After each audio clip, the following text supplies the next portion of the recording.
Patriarchმა მცხეთა თბილისის მთავარ ეპისკოპოსმა და ბიჭვინთისა და ცხუმ-აფხაზეთის მიტროპოლიტმა, უწმინდესმა და უნეტარისმა ილია მეორემ ქაშუეთის წმინდა გიორგის სახელობის ტაძარში გიორგობის დღესასწაულთან დაკავშირებით საღამოს ლოცვა აღავლინა. ღვთისმსახურების დასრულების შემდეგ წმინდა სინოდის 11 ოქტომბრის განჩინებით მარნეულისა და ხუჯაბის ეპისკოპოსად გამორჩეული იღუმენ გიორგი ჯანდელიანის წარდგინება მოხდა. ღვთისმსახურმა გიორგემ საქართველოს ეკლესიის მეთაურსა და მრევლს სიტყვით მიმართა. დიდება და მადლობა ღმერთს ყველაფრისათვის. საოცარია განგებულება ღვთისა და გამოუკლებელია გზანი მისნი. სწორედ დღეს უფლის განგებამ და წყალობამ წარმადგინა მეუღირსი თქვენს წინაშე. ვინც მიცნობს, ალბათ იცის, რომ ჩემი თვითმიზანი არასდროს ყოფილა იერარქიული წინსვლა. ეს კი ცხადია, რომ სურდა ბერობა, რათა თავის სრულად მიმეწუნა ღვთისათვის.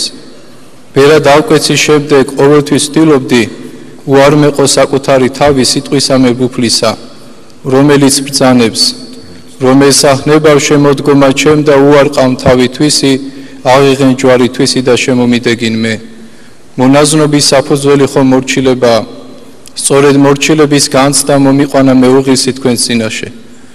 თავი მოციქულთა პავლე ბრძანებს, უკეთ ვინმეს ეპისკოპოსობის უნდეს, კეთილსა საქმესა გული ეტყვისო, მაგრამ ასევე იქვე დასცენს, ჯერ არს ეპისკოპოსისა, რათა უბრალო იყოს, ფრთხილ, წმინდა, შემკულ, სტუმართ მოყვარეს სწავლულ, არა მეღვინი, არა ანგარ, არა საძეგელი შემძინელ, არამედ ყურდრო, ულალბელ ვერცხლის უყვარულ. ყოველივე ამის შემდგომ წიდა შიში მიპყრობს იმ უდიდესი პასუხისმგებლობის წინაშე, რომელიც უნდა დამეკისროს ამიერიდან. უწყი რომ ჩემს უძლურებას აღემატება მძიმე ჯვარი ღვთელთავრობისა, მაგრამ მანუგეშებს სიტყვები მოციქულის ძალი უფლისა უძლურებასა შინასული იქნებისო. მახარებს ის ფაქტი, რომ ღვთის განგებით და წმინდა დიდმოწამე გიორგის მეუხებით ამ ტაძრის თაღებქვეშ ხდება ჩემი წარდგინება, სადაც წლების წინ მამა სოგრატის ხელით ნათელ ვიღედა ვეზიარე მაცხოვრის წმინდა საიდუმლოებებს. ბავშვობიდან განსაკუთრებული დამოკიდებულება ჰქონდა ამ წმინდანის მიმართ. იგი ძველთაგანვე ითვლებოდა ჩვენი გვარის ფარველ ანგელოზად. არსად არ არის ისე განდიდებული და პატივდებული წმინდა გიორგი, როგორც საქართველოში და ვფიქრობ განსაკუთრებულად ჩვენთან სვანეთში. ვინაიდან ჯგრაგ სვანებისათვის ერთ-ერთი უპირველესი სალოცავი და საფიცარია.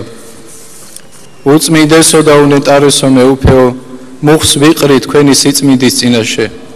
შევთხოვ ყოვლადწმინდა სამებას, რათა თქვენი ლოცვითა და მეოხებით, თავმდაბლობითა და მორჩილებით ვატარო ღვთელთავრის ძიმე და ამავდროულად საპატიო ჯვარი.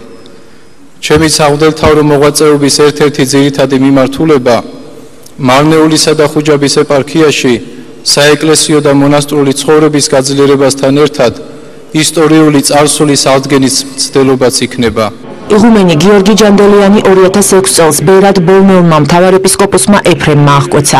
იმავე წლის 4 დეკემბერს კი ურბნისისა და რუისის მიტროპოლიტმა იობმა დიაკვნად აკურთხა. 2007 წლის 19 იანვარს ხაშურის საკათედრო ტაძარში მღვდელმთავარმა მამა გიორგის მღვდლად დაასხა ხელი და ძამეს ხეობაში ტბეთის მამათა მონასტრის წინამძღვრად დაადგინა. 2008 წლიდან დღემდე იღუმენი გიორგი ბოლნისის ეპარქიაში სახუნდარის ღვთისმშობლის ხარების სახელობის მამათა მონასტრის წინამძღვარი იყო. 2011 წელს სრულიად საქართველოს კათოლიკოს პატრიარქის ლოცვა კურთხევით ბოლნეულმა მთავარ ეპისკოპოსმა ეფრემმა მღვდელმონაზონი გიორგი ჯანდელიანი იღუმენის ხარისხში აღამაღლა და ოქროს ჯვრის ტარების უფლებით დააჯილდოვა. გიორგობის დღესასწაულთან დაკავშირებით წირვას საქართველოს ეკლესიის საჭეთმყრობელი სვეტიცხოვლის საპატრიარქო ტაძარში აღავლენს. ხვალვე იღუმენი გიორგი ჯანდელიანი ეპისკოპოსად ეკურთხება.